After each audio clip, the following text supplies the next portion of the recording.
All right, so take a look. This is adding some sound. So what I want is when I run this, I want it that when the cake gets to my sprite over here, is that we're going to hear a sound.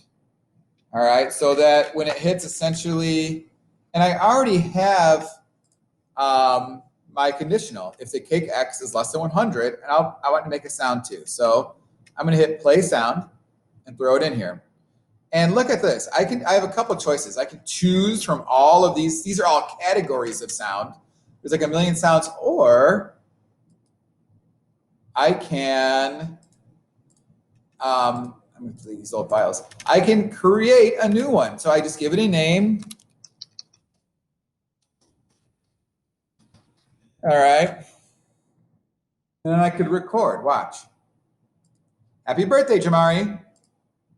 And now I got it. And I can actually choose this for my sound. All right. So now it's this. So if I run it, it should work, but there's a problem. And I'm going to show you the problem and how to fix it. So it's going over here. All right. And when the cake X is less than 100, we should do it. But listen what happens.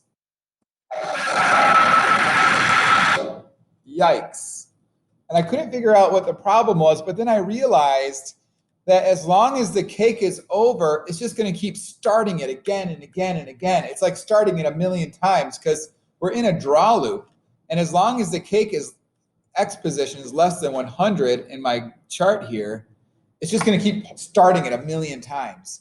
So I actually need to add a new conditional just for my sound. And it's not going to be if the cake X is less than 100. It's going to be if it equals 100, because it only equals 100 for a moment. So I'm going to do this. Cake X equals 100. So now when it hits it, the conditional will only last for a moment. Let's see if it works. So I press J. My cake is cruising over. Tra-la-la. Almost there. It's taking a long time. Here we go.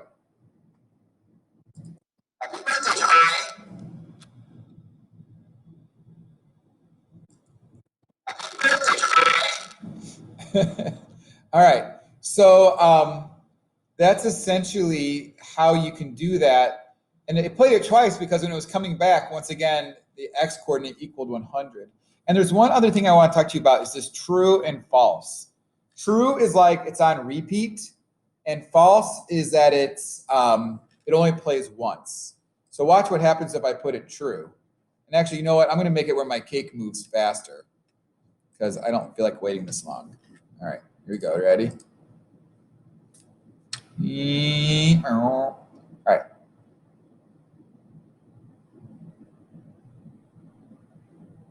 And now it's not working. What did I do wrong?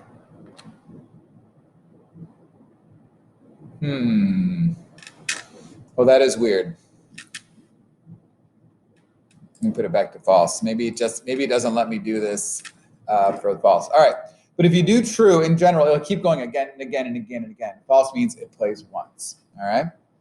So that's it. That's how you add sound. You have to be careful with your coding because if it's something that's like kind of permanent, it'll just keep playing it again and again and again. All right. So if you want to get an A on this, you do have to have some sound in there somewhere.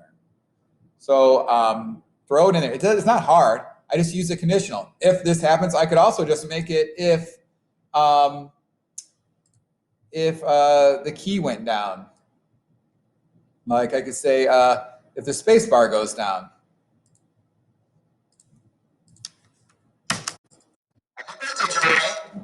All right. You see, I just pressed space bar. I need to turn it down. It's really crackly. And if I put it on true, let's see what happens if I put this on true.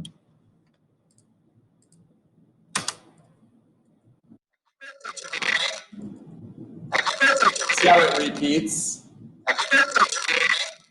And also, my recording wasn't very good, so I'd probably redo my recording to make it sound a little bit better. And if you want to get really fancy, you can actually get a song or something, but you're going to have to like download it and edit it. All right.